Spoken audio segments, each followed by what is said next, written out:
I'm going to be starting a new series on my channel dealing with my collection of Operations magazine. And I believe that I have all of the issues in this collection. I do not have all of the special ops and the special operations. I have quite a few of those too, but I'm fairly sure I have all of the Dean Essig, the Gamers ones. And I wanted to comment, one of the reasons why I'm doing this is it's not just nostalgia, but I guess it is partly nostalgia. Back in the 90s, when this Fire and Movement and Moves magazine were popular, and there, because they were presented in paper magazine format, the writing style is very different back then compared to today's quick and easy spell check computer, doing everything. I mean, when I first started writing, I was mailing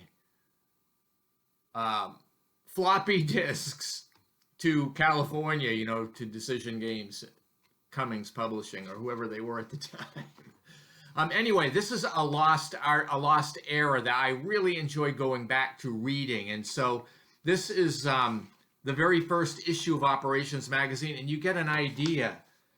This is a wall of text. And another wall of text. And again.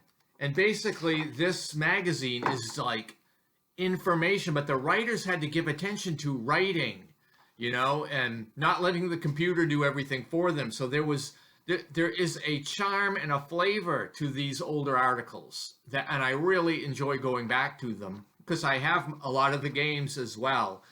So in this very first issue, of course, Dean Essig was the editor, founder of the Gamers games, and he was explaining that he felt a need to have a house organ to provide support for the games, because reading about some of what was said about his games by reviewers and things like that, sometimes they were missing the point. Now, I never knew Dean to have thin skin. I don't think that's what this is about. I think it was about him wanting you to have an accurate understanding of what they were doing and why they did it.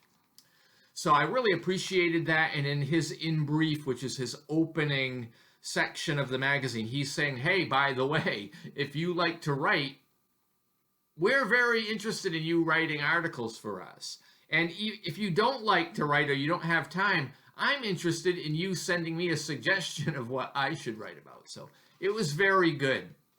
So one of the first articles in this issue, number 1, is a historical article called Learning the Hard Way, the Coordination Between Infantry Divisions and Separate Tank Battalions During the Breakout from Normandy. And this is by CPT Richard Faulkner.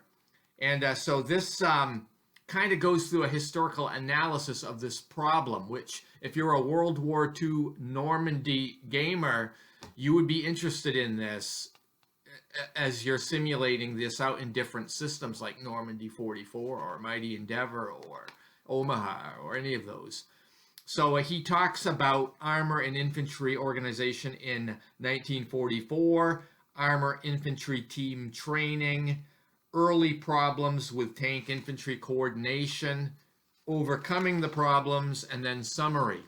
So that's a historical article that actually talks about real world issues that you're simulating in the game. So that's always interesting.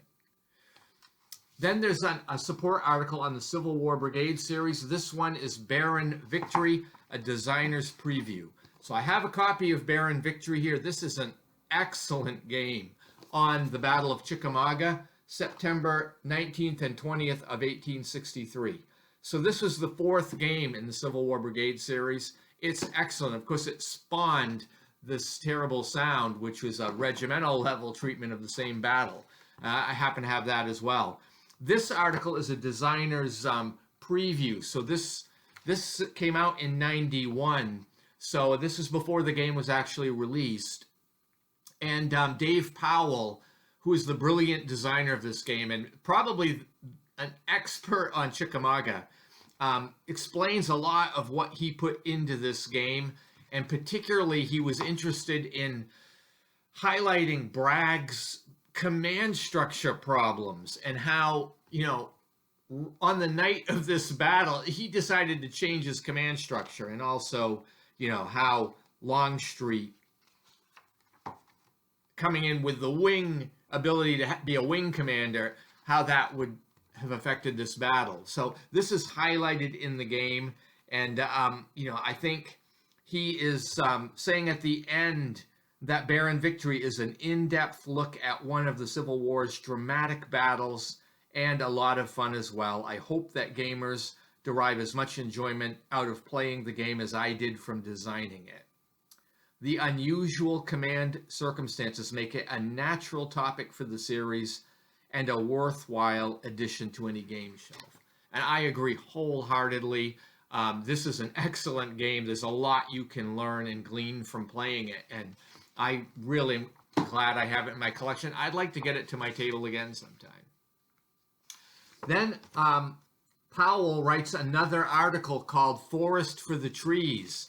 And this is, 1, 2, 3 pages, 3 pages covering how they handle woods in fire combat and why they don't give a defensive benefit for the woods in fire combat. And so he's providing a justification because a lot of people who've played other Civil War games think that that's odd that you don't get a defensive benefit from fire combat in the woods. And they explain, I understand their reasons why, and it has to do with what you're simulating. And one of the things they said is that, in the woods, the troops tended to be closer to each other firing than they were out in an open field. So, yeah, try fighting from 20 feet away from each other in an open field. No one's going to be doing that. So anyway, that's one of the reasons. He gives a bunch of statistics as well of casualties from this fighting. So it's interesting to read if you want to understand why they simulate the defense value of woods on fire combat and the way they do. Then Dean writes a very short article. It's a scenario for In Their Quiet Fields. This would be the first edition of the game. It's called Bloody Lane. Then we have Dave Powell writes another article called Designers Preview Omaha. So this is a 2-page article of previewing this game that was due to come out. This is a copy of it that I have right here. There's a lot of meat in this game. Omaha, the Bloody Beach Omaha D-Day, June 6 to 8 of 1944.